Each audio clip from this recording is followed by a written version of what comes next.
You just found out you have a lumbar disc herniation. Maybe your doctor had a few minutes to explain it. Maybe they handed you a pamphlet about it.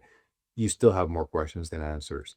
I'm a spine surgeon. I've seen this moment hundreds of times in my clinic, and I can tell you that almost everything patients are told about disc herniations or not told leaves out a lot of important information. So in this video, I'm going to explain what a disc herniation actually is using the same framework I use with my own patients. Here's exactly what we're going to cover in this video. First, the anatomy of a normal lumbar disc, because you can't understand what's wrong until you understand what's supposed to be there. Second, how discs actually degenerate and herniate, and why it's almost never caused by one single thing you did. Third, the full classification system for disc herniations, from the mildest end of the spectrum all the way to a free fragment. This is the part most videos skip entirely. And fourth, why the location of the herniation matters as much as the size, because where it is determines why you feel and which nerve is involved. This is video one in a four-part series on lumbar disc herniations.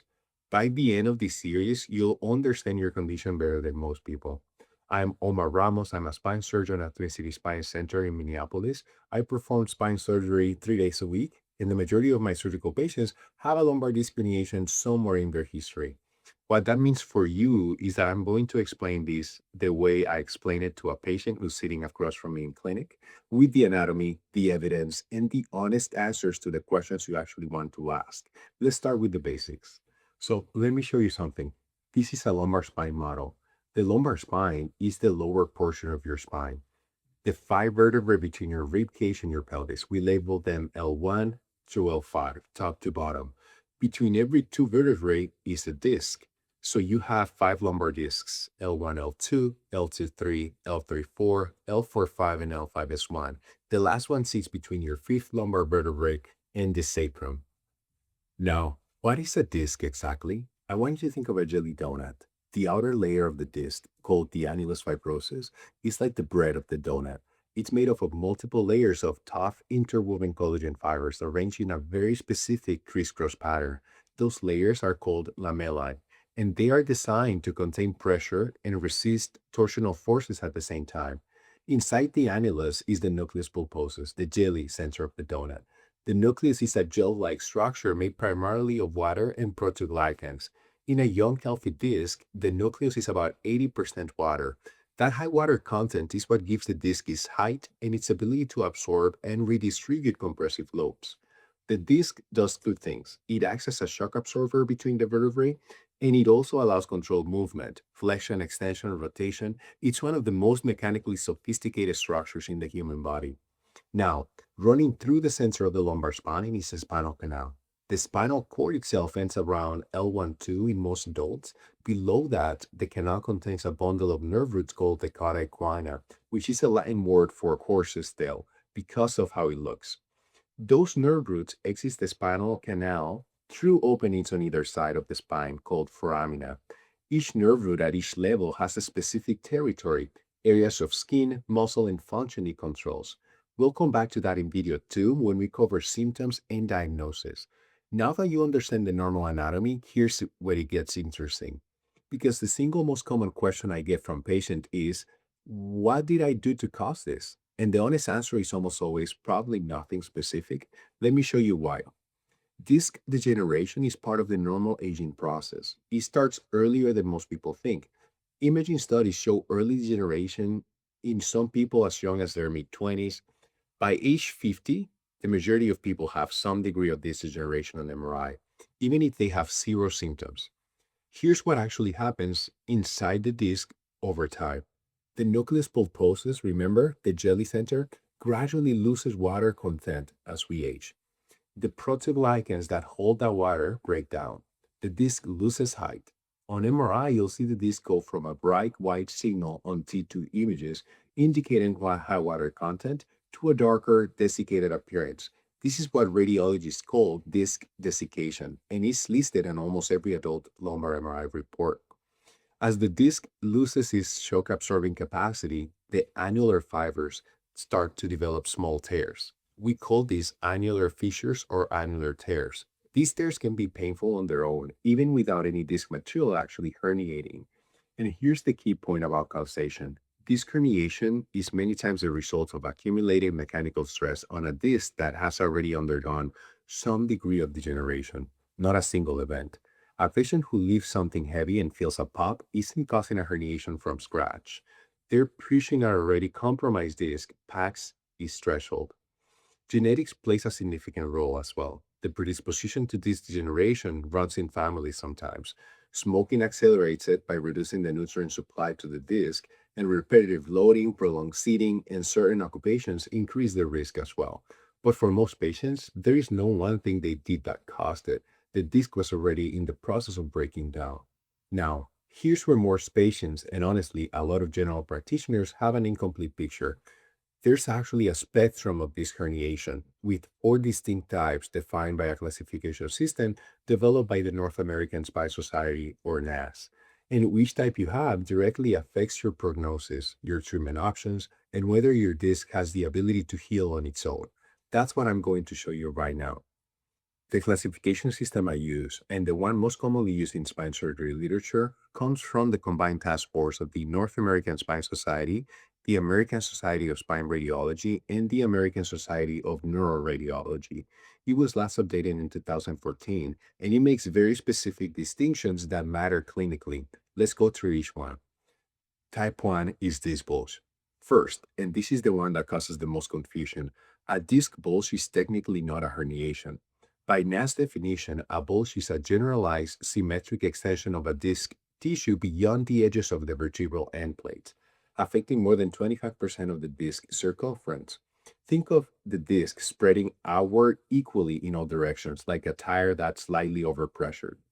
A bulge typically indicates degeneration and loss of disc height, but it doesn't mean the inner nucleus has broken through the outer annulus. The structural integrity of the disc in most cases is still intact. Clinically, a bulge can cause back pain, and if large enough, can also contribute to canal narrowing or stenosis, but it has a different significance and different natural history than a true lumbar disc herniation. When your radiologist says bulge and your surgeon says herniation, they may not be describing the same thing. Type 2 is a disc protrusion. A protrusion is the first true herniation type. Here, disc material has displaced focally beyond the disc margin. The key defining feature is geometric. The base of the displaced material, measured at the disc level, is wider than its depth. Think of it as a small dome pushing outward. The footprint at the disc is wider than the dome is tall. In most protrusions, the outer annular fibers remain intact. We call this a contained herniation.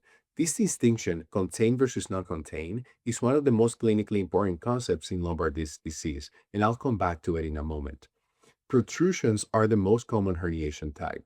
They can cause significant nerve compression and radiculopathy, and they have a reasonable natural history, meaning they can and do resolve without surgery in a significant portion of patients. Type 3 is extrusion. An extrusion is where things escalate meaningfully. Here, disc material has migrated beyond the disc space, and critically, the base of the displaced material is now narrower than its widest dimension. The geometry is the inverse of a protrusion. More importantly, in an extrusion, the displaced disc material has broken through the posterior annulus. This is a non-contained herniation. The nuclear material is no longer held in by the outer layers.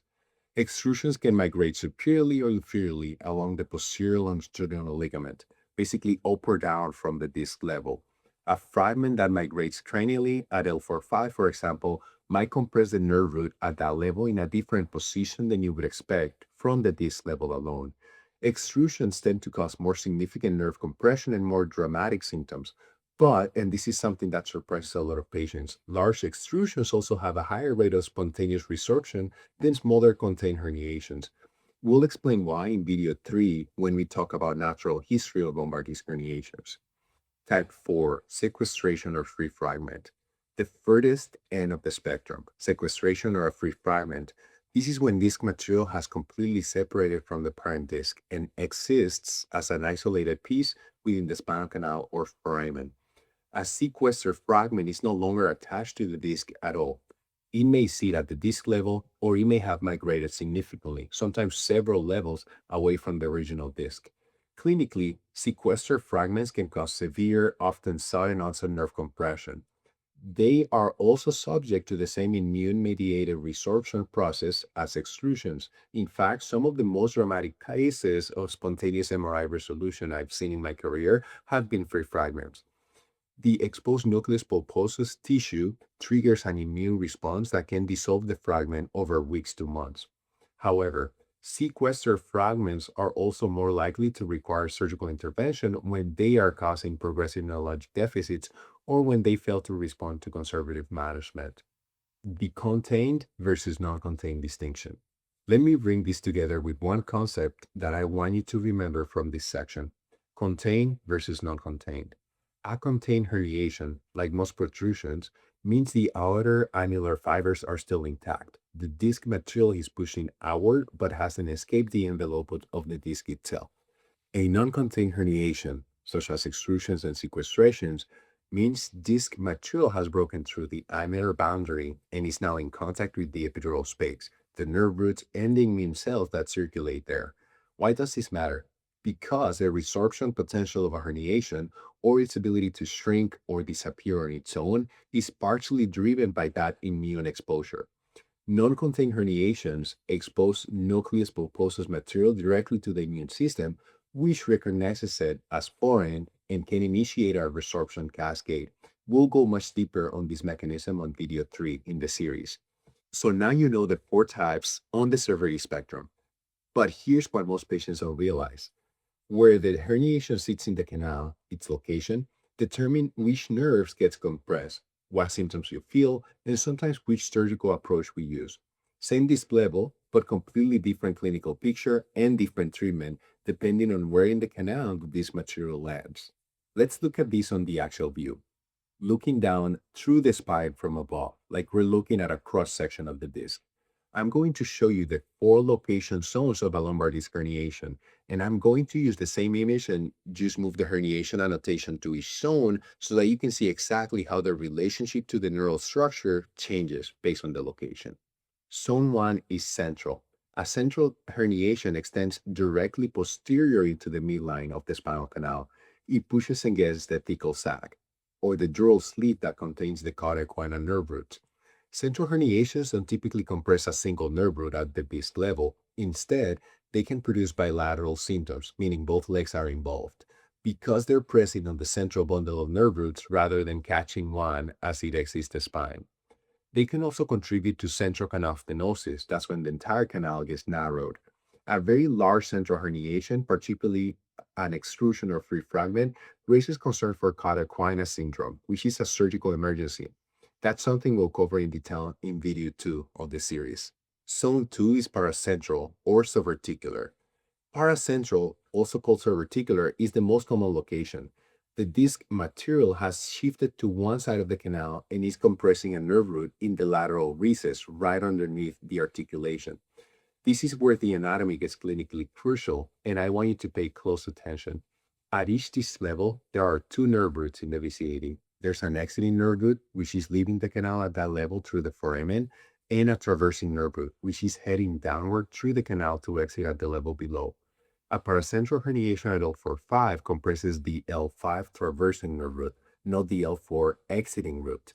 The L4 nerve has already exited higher up. So when a patient has a paracentral L4-5 disc herniation, they typically have an L5 radiculopathy, or pain down the leg in the L5 dermatomal pattern, weakness in dorsiflexion of their ankle, sensory changes on the top of their foot. Zone 3 is foraminal. A foraminal herniation sits within the neural foramen, or the bony tunnel through which the exiting nerve root travels on its way out of the spine.